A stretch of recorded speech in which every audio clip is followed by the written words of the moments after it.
Rock Dog. Hi, buddy. Okay, let's go do some stuff. Let's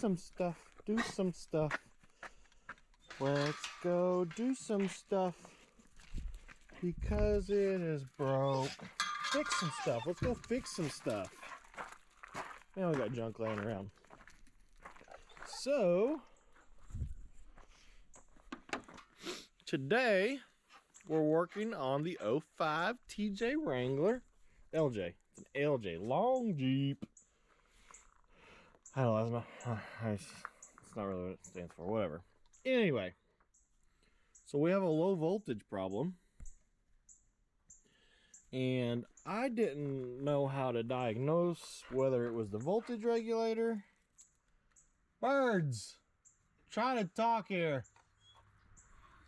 I didn't know how to diagnose whether it was a voltage regulator, which is in the PCM on this, ECM, PCM, whatever that's called.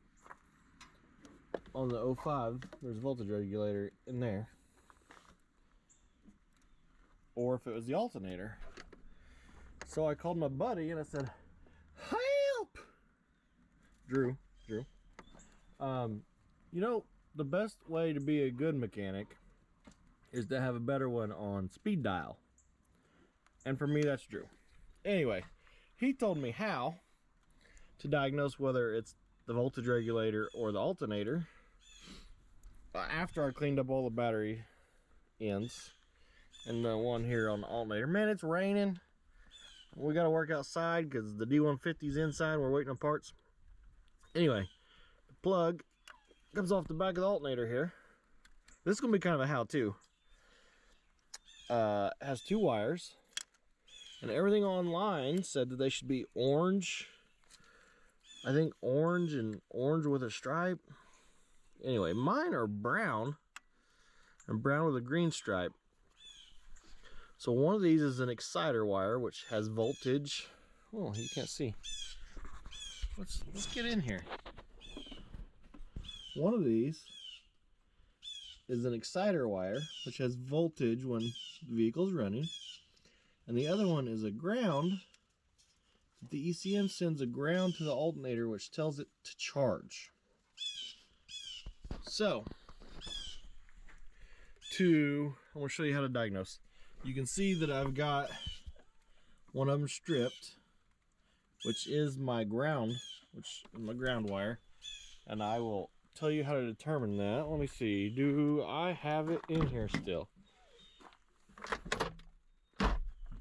Okay. I've got to go get my multimeter. I'll be back. Back with my voltage regulator. Okay. So we have little alligator clip wire. 2 alligator clips on it. So I'm gonna try to film this one-handed. We set our multimeter to voltage. If you don't have one of these, they're fairly cheap. Go get you one and watch a video how to use it. And that's how I checked my voltage when running. I was only, so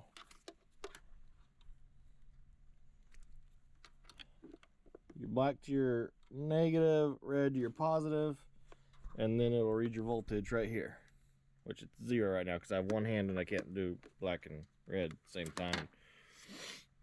Anyway, so then to determine while the vehicle's running, the vehicle's not running right now, but while the vehicle's running, to determine which one of these needs stripped back so you can ground it to test it, you're going to, again, have your multimeter on voltage, have your black probe on the negative of your battery, and then you're going to probe each one of these pins with your red probe, which is your positive probe. And whichever one has voltage, one of these should have voltage while the vehicle's running. Whichever one has voltage is not the one that you want to strip back to ground. So mine, the brown wire with the green tracer or the green stripe, has voltage when the vehicle's running.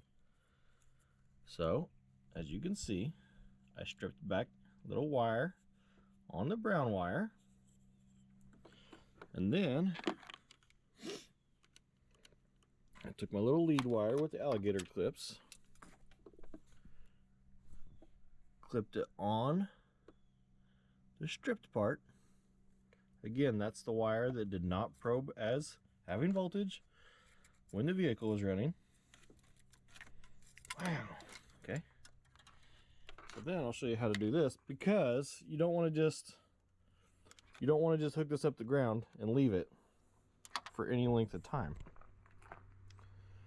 because it's a good way to mess up stuff like your alternator or your electrical system, fry your battery.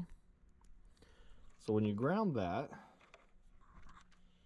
if your alternator is good, when you ground that,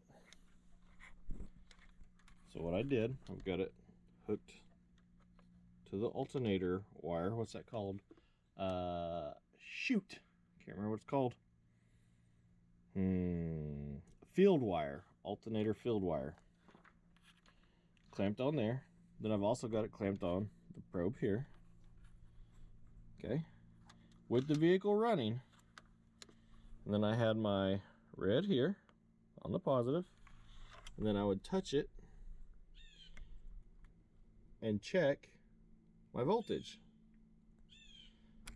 So what that should do is make if the alternator is good and the regulator is bad, it'll make the alternator charge, and you'll have 13 or 14 volts here. Okay, follow me? Follow me! Anyway. Yeah. So, again, we're grounding the field wire on the alternator at the same time as touching the probe for brief periods of time. Okay. Now on mine, when I did that, the voltage did not change, which means my regulator is good, my alternator is bad.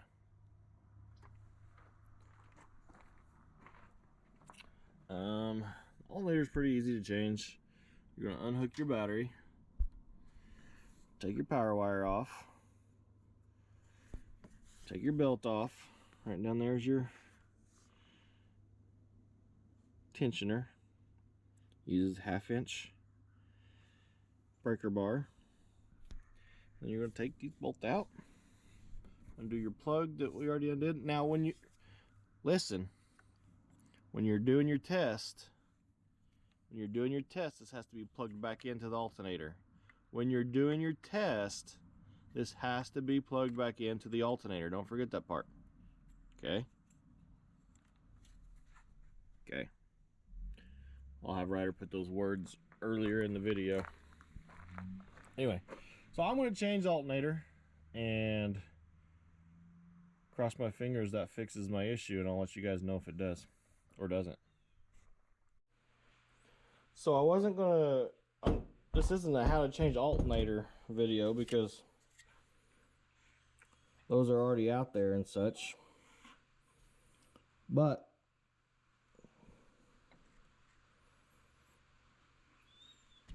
anyway, this, from them rebuilding it, was pushed too far in because the sleeve moves. What I did, I screwed the bolt in a little bit, supported it with this 2x4 under the ear. There's a little love tap, because my alternator would not go over the bracket, because again, this threaded sleeve was pushed too far this way. Anyway, I just thought I'd show you guys how to do that. Okay. Okay, hello. All right. Let's see if we fixed it, and then we'll do a recap. So I've got the alligator clip clipped to my negative because I'm holding the camera in one hand, but normally I would just probe that. Alright, we got our negative and our positive off our voltmeter, and we're running over 14 volts. We're fixed! Woo-hoo! Alright. Okay, to recap. This was not a how to change your alternator video. The fixing the little insert, that was just a free nugget. This was a diagnosing whether it's your alternator or the voltage regulator in your control module, engine control, powertrain control, whatever it's called in this year. So we were low voltage. It was a little bit intermittent. Sometimes it would charge, sometimes it wouldn't. So my buddy Drew told me that I needed to ground the field wire very momentarily and see if it shot up to 14 volts. You can only do it very momentarily or you'll break some stuff, you'll fry some stuff. And then you'll really need a voltage regulator in your ECM. So online diagrams showed that the two wires coming into my alternator, two wires coming into the plug on my alternator should be orange and orange with a stripe, dark orange and dark orange with a stripe. Mine are brown and brown with a green stripe. So I needed to determine which one was a field wire.